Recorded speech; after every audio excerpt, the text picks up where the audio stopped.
আসসালামু আলাইকুম ওয়া রাহমাতুল্লাহ। সুপ্রিয় আলোর পথের দর্শক মণ্ডলী, আশা করি মহান আল্লাহ রব্বুল আলামিনের অশেষ মেহেরবানি ও দয়ায় আপনারা সবাই ভালো আছেন। প্রিয় দর্শক, আজ এমন একটি সূরা নিয়ে আলোচনা করব যে এই সূরাটি তেলাওয়াত করে ওই তেলাওয়াতকারীর যত হাজত আছে, প্রয়োজন আছে, এই সূরার বরকতে আল্লাহ তার প্রয়োজন পূরণ করে দেয়। আমাদের জীবনে অনেক প্রয়োজন আছে, সেই সব প্রয়োজনে আমরা অবশ্যই আল্লাহর কাছে চাইব। বিপদে পড়লে আমরা মহান রব্বুল আলামিনের কাছে চাইব। কিন্তু আজকাল আমরা বিপদে পড়লে প্রথমে ফেসবুকে শেয়ার দিই। আমরা অবশ্যই আগে আল্লাহর কাছে শেয়ার করব, ফেসবুকে শেয়ার করব না। আল্লাহর কাছে মুক্তি লাভের পথ চাইব। ইনশাআল্লাহ আল্লাহ অবশ্যই আমাদের চাওয়া পূরণ করবেন।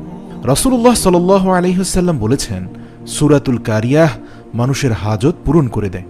এই সূরা তেলাওয়াত করে যদি কেউ আল্লাহর কাছে কোনো বিপদ থেকে পানাহ চায় অথবা কোনো প্রয়োজন নিয়ে দোয়া করে, তাহলে এই সূরার বরকতে আল্লাহ তার প্রয়োজন পূরণ করে দিবেন ইনশাআল্লাহ। এই সূরার আরেকটা নাম হচ্ছে, সেটা হচ্ছে সূরাতুল আজিমা, অর্থাৎ সুমহান সূরা।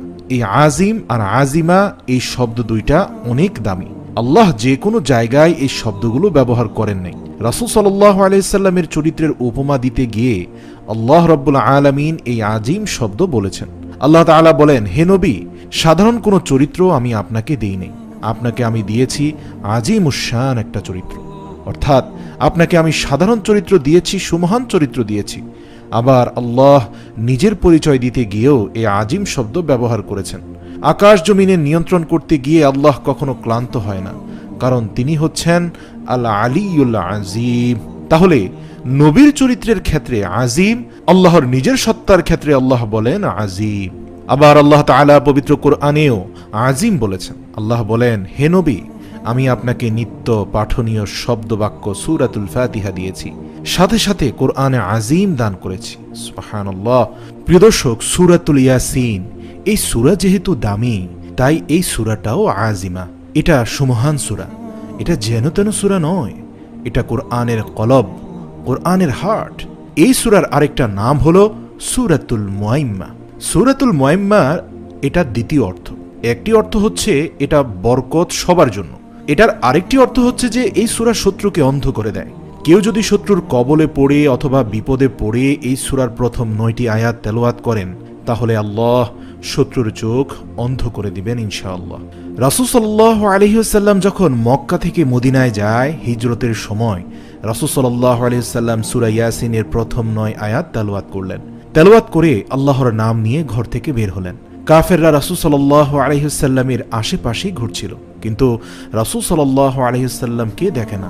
তাদের সামনে দিয়ে রাসূল সাল্লাল্লাহু আলাইহি ওয়াসাল্লাম চলে যাচ্ছেন, কিন্তু তারা রাসূল সাল্লাল্লাহু আলাইহি ওয়াসাল্লামকে দেখতেই পাচ্ছেন না। আল্লাহ তাদের চোখ অন্ধ করে দিয়েছেন। এই জন্য কোরআন তেলাওয়াত করলে আল্লাহ কাফেরদের চোখ অন্ধ বানিয়ে দেন। ইমাম আল কুরতুবী ওনাকে জালিম বাদশাহ বন্দী করেছিল। তিনি খুব শক্তিশালী লোক ছিলেন। তিনি জেলখানা ভেঙে বাঁচার জন্য দৌড় দিলেন। ওনাকেও ধরার জন্য জালিম বাদশার সৈনিকরা ঘোড়া নিয়ে ওনার পেছনে ধাওয়া করছিল। উনিও দৌড়ায়, পেছন থেকে সৈনিকরাও ঘোড়া নিয়ে দৌড়াচ্ছে। মানুষ তো আর ঘোড়ার দৌড়ের সাথে বেশিক্ষণ পেরিয়ে উঠতে পারে না। উনি তারপরেও দৌড়ে 3-4 কিলোমিটার দূরে চলে গেল এবং হয়রান হয়ে এক বালুর ময়দানে গিয়ে বসে পড়ল। সৈনিকরাও ঘোড়া নিয়ে এসে সেইখানেই নেমেছে। কিন্তু কি আজব, এই স্বচ্ছ পরিষ্কার বালির উপরে তিনি বসে আছেন, তাদের সামনেই বসে আছেন, কিন্তু তারা ওনাকে দেখতেই পাচ্ছেন না। আল্লাহু আকবার।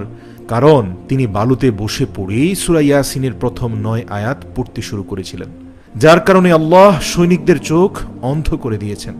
সৈনিকরা ঘোড়া থেকে নিচে নেমে ডানে বামে সামনে পেছনে সব দিকে খুঁজে তাকে না দেখে ফিরে গেল। তিনি তাদের সামনেই বসা ছিলেন, অথচ আল্লাহ তাদের চোখটাকে অন্ধ করে দিয়েছেন। প্রিয় দর্শক, এই জন্য বিপদে পড়লে সূরা ইয়াসিনের প্রথম 9 আয়াত পড়ব ইনশাআল্লাহ। আমরা সকলে আজ থেকে প্রতিজ্ঞা করি, ওমা তৌফিক ইল্লা বিল্লাহ। আমাদের ভিডিওগুলো ভালো লাগলে আমাদের পেজে লাইক দিতে পারেন এবং আমাদের ইউটিউব চ্যানেল সাবস্ক্রাইব করতে পারেন।